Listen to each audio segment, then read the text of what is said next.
মহালয়া থেকে ফের বৃষ্টির সম্ভাবনা দক্ষিণে। এবার পুজোতেও থাকছে ভরপুর বৃষ্টির সম্ভাবনা। তবে চলতি সপ্তাহে দক্ষিণে বৃষ্টির সম্ভাবনা কমলো।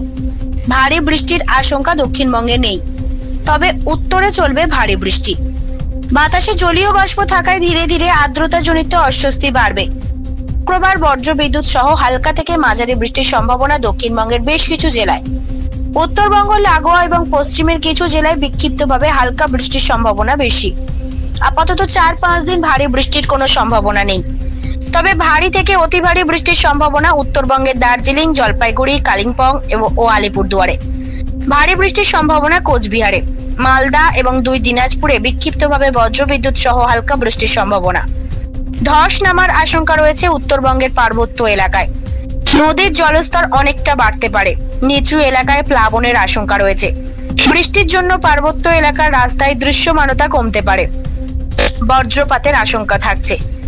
এদিকে দক্ষিণে সোমবার অবধি বৃষ্টির সম্ভাবনা কম থাকলেও মহালয়ার দিন থেকে ফের বৃষ্টি বাড়বে দক্ষিণে। কলকাতায় সর্বনিম্ন তাপমাত্রা 25.3 ডিগ্রি সেলসিয়াস রয়েছে। মাঝারি থেকে হালকা বৃষ্টির সম্ভাবনা।